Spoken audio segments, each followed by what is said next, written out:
అందరికీ నమస్కారం.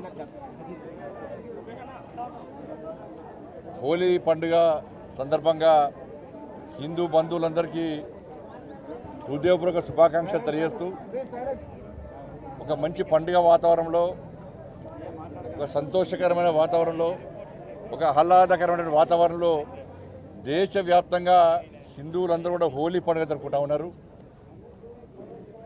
ఈ ఒక్కరోజే కాకుండా అన్ని రంగులు కలిసి అన్ని రంగులను జల్లుకుంటామో, రకరకాల రంగులను జల్లుకుంటామో, అదే రీతిగా హిందూ సమాజం అంతా కలిసి ఉండాలని చెప్పి, హిందూ సమాజానికి ఎక్కడ ఇబ్బంది వచ్చినా, ఎక్కడ ఆపద వచ్చినా, హిందూ ధర్మానికి అవమానాలు జరిగినా హిందూ సమాజం అంతా సంఘటితం కావాలని చెప్పి ఈరోజు అన్ని రంగులు జల్లుకుంటున్నామో, అన్ని కులాల ప్రజలు కూడా ఇవాళ ఏకతాటిపైకి వచ్చి తమ ఐక్యతను ప్రతిసారి ప్రదర్శించాలని చెప్పి ఈ సందర్భంగా విజ్ఞప్తి చేస్తూ, ఏ కష్టాలు లేకుండా, ఏ ఇబ్బందులు లేకుండా ఒక ప్రశాంతమైన వాతావరణంలో ఈ హోలీ పండుగ నిర్వహించుకోవాలని చెప్పి, హోలీ పండుగ తర్వాత ప్రతిసారి చూస్తున్నాం స్నానాల కోసం చెరువులకు కానీ ఇతర నదులలో చేసేటప్పుడు దయచేసి యువత అంతా కూడా చాలా జాగ్రత్తగా వ్యవహరించాలని చెప్పి ఈ సందర్భంగా విజ్ఞప్తి చేస్తున్నాను.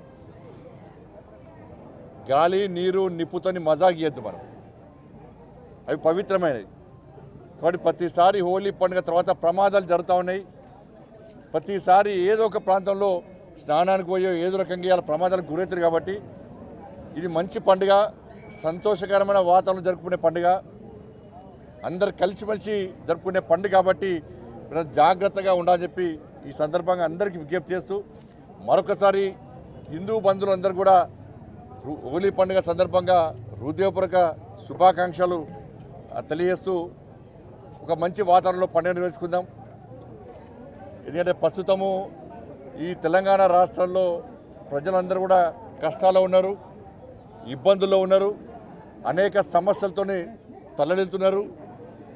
పాలకుల యొక్క నిర్లక్ష్య వైఖరి వల్ల, పాలకుల యొక్క అహంకార ధోరణి వల్ల, పాలకులు ఆడుతున్న అబద్ధాల వల్ల ఇవాళ ప్రజలు ఇబ్బంది పడుతూ ఉన్నారు. అందుకే మొన్న ఎమ్మెల్సీ ఎన్నికల్లో ప్రజలు అధికార పార్టీ గుణపాఠం చెప్పారు. ప్రధాన ప్రతిపక్షంగా ఇవాళ భారతీయ జనతా పార్టీని ప్రజలు గుర్తించారు. కాబట్టి మొన్న ఎమ్మెల్సీ ఎన్నికల్లో భారతీయ జనతా పార్టీకి ప్రజలు విజయం చేకూర్చిపెట్టారు.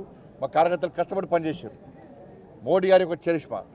కాబట్టి రాబోయే రోజుల్లో కూడా కార్యకర్తలందరూ కలిసిమెలిసి ఉండాలని చెప్పి, సమాజం అంతా కలిసిమెలిసి ఉండాలని చెప్పి ఈ సందర్భంగా అందరికీ విజ్ఞప్తి చేస్తూ, తప్పకుండా ప్రజలందరూ కష్టాలు తొలగిపోవాలని చెప్పి, అందరూ కూడా సుఖ సంతోషాలతో ఉండాలని చెప్పి, ఒక ప్రశాంతమైన వాతావరణంలో నిత్య జీవితం గడవాలని చెప్పి అటువంటి ఆలోచనను, అటువంటి శక్తిని, సామర్థ్యాన్ని ఆ తల్లి అమ్మవారు అందరికీ కల్పించాలని చెప్పి ఆ తల్లిని వేడుకుంటూ, మరొకసారి అందరూ కూడా హిందువులు బంధువులు అందరూ కూడా హోలీ పండుగ సందర్భంగా హృదయపూర్వక శుభాకాంక్షలు.